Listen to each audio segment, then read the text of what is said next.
Hey, this is Paula from the Afford Anything podcast. We're about to answer a question from Ashley, who is wondering if it makes sense for her parents, age 81 and 76, to buy a home. They're currently renters. I'm answering this question with my buddy, the former financial planner, Joe Saul-Sehy. Here's Ashley. Hi, Paula. This is Ashley. I wanted to thank you for an amazing podcast. I'm learning something new every week.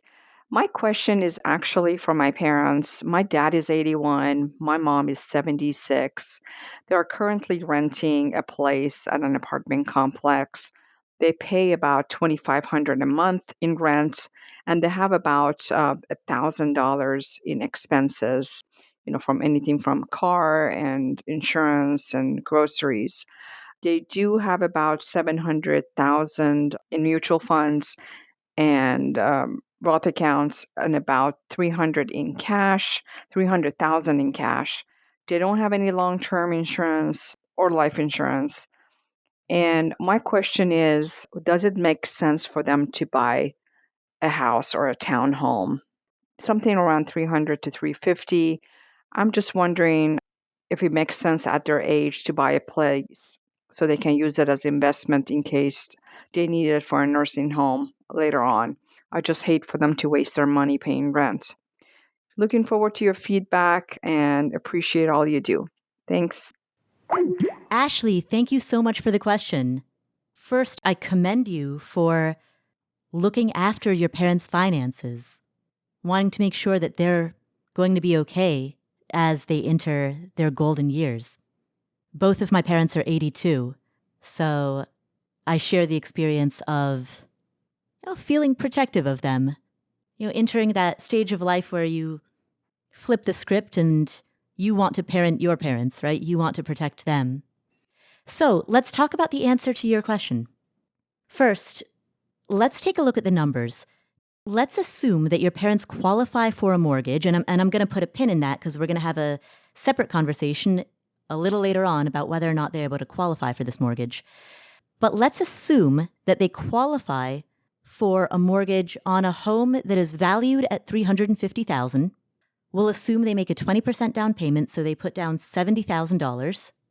And we'll assume they take out a 30-year fixed-rate loan at a 7.537% interest rate. Now, I'm running this through a mortgage calculator, and I'm running property tax assumptions based on a New York residence. But of course, you should run your own mortgage calculator based on your own specific location, because that's going to change the property tax ramifications of the answer. If they were to buy a house at those numbers, then their total monthly payment would be $2,432. So about what they're paying, almost exactly what they're paying right now. Again, that's for a home valued at $350,000. They put down a 20% down payment. They take out a 30-year fixed at 7.5% interest. And that is the estimated total monthly payment, including principal, interest, taxes, and homeowners insurance. On the surface, that sounds like a decent idea in that their monthly payment would remain around the same. The quality of the place in which they're living, I'm assuming based on your question, would be approximately the same as what they're renting right now. So it wouldn't be a drastic change in quality of home.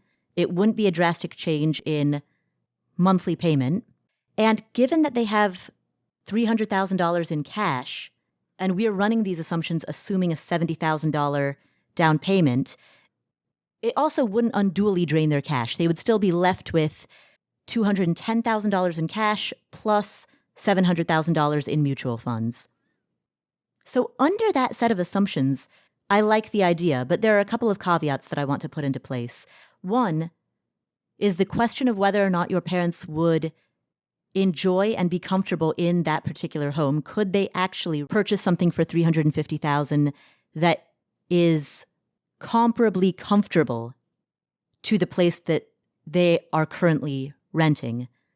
Because if they have to live in a place where, for example, the bedroom is up a flight of stairs, or the entrance to the home is up or down a flight of stairs, right? If those discomforts are in place, Those can be significant when you're 81 years old. The second question that I have is whether or not they would be able to qualify for that mortgage. You may need to co-sign with them. The third comment that I would make is that in your question, you asked if this would be a good investment in case they need it later on. They're not going to build a significant amount of equity in this home in the next 10 years.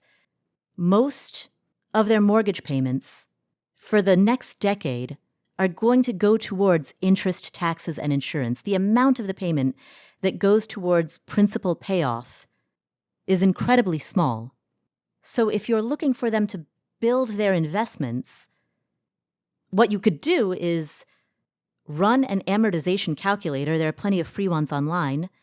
Take note of the amount of money per month that's going towards principal payoff. In theory, if they were to take that same amount of money, that monthly principal payoff amount, and invest that each month, put that into a Vanguard total stock market index fund, for example, that would also have the effect of building their investments at the same rate. And those investments would be easier to access if they needed the liquidity. Equity in a home is tough to tap.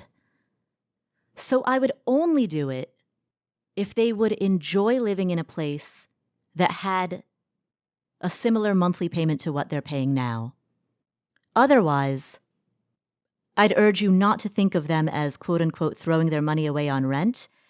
Instead, the question becomes, how can they invest X per month, with X equaling what that principal paydown would be each month over the next 10 years? Yeah, I think this is a draw for me, whichever way truly that they want to go. If they leave the money invested, assuming that it's invested in a way that meets the end use of that money, either for them or for their heirs, right? I think it's a mistake. Often people in their 70s and 80s will invest money as a short-term investment when they don't need it for the short term. If they don't, then they should certainly still have that money in a growth spot. So I think, she used that great phrase that we hear all the time about throwing your money away on rent. I see older people throwing returns away because they're overly conservative with money that they're not going to spend anytime soon.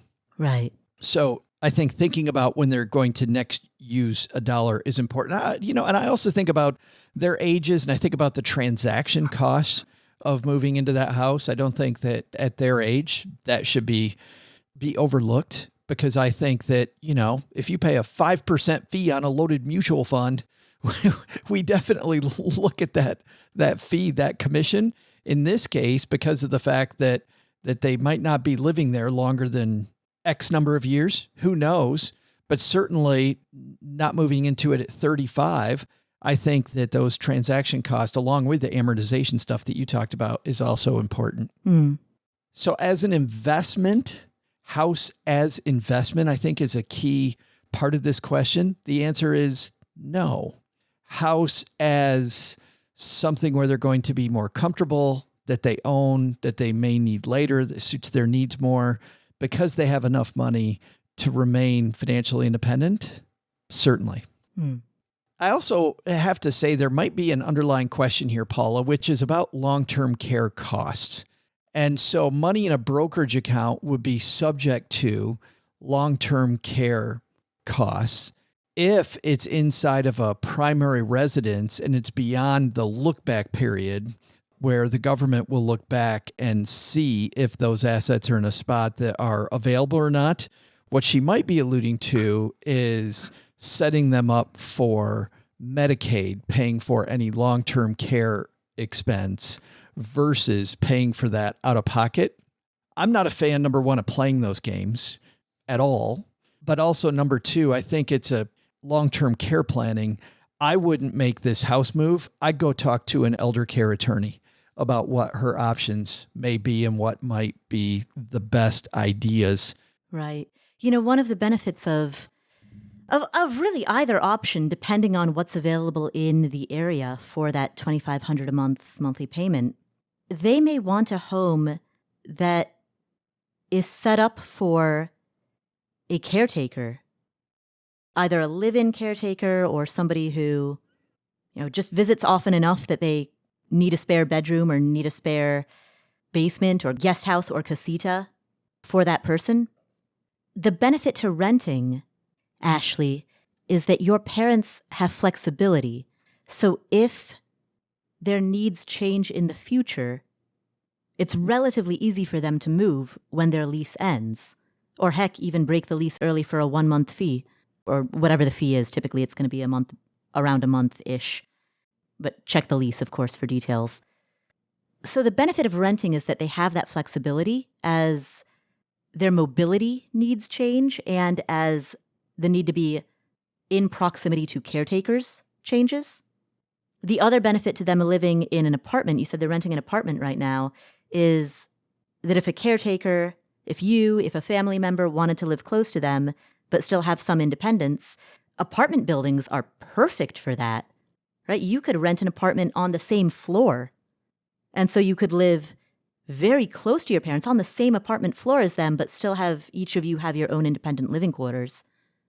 Now, that said, plenty of homes are also set up for that too. Lots of homes have in-law units, granny flats, mother-in-law suites, whatever the term du jour is. But that's something I'd be thinking about as you're house hunting. The final thing I'll say, and Ashley, this isn't just for you, this is for anyone listening to this who has that whole renting is throwing money away idea in their mind. I'm going to link in the show notes to an article that I wrote years ago that to this day is one of my most popular articles that breaks down the math of why renting is not necessarily throwing your money away, especially when compared to taking some of that same money, the money that you'd use for a down payment, for example, or any cost differential between renting and owning, taking some of that same money and investing it in an index fund. Oftentimes, by renting and investing the difference, you can come out ahead. But of course, that's highly dependent on prices in your area, and specifically the price to rent ratio in your area. So I'll link to that article. That's going to be in the show notes. Hey, hope you enjoyed this discussion. We are trying something new here on YouTube. We are breaking up our Ask Paula episodes into individual questions and uploading a separate video for each question. Do you like this new format better? The format in which you can go directly to one question, one video? Or did you like it better when we were uploading big 1 hour long episodes with the entire Ask Paula? Which do you prefer? We'd love to know. Drop your feedback in the comments below. Can't wait to hear it. Thank you so much for being part of this community. And I will catch you in one of the other questions.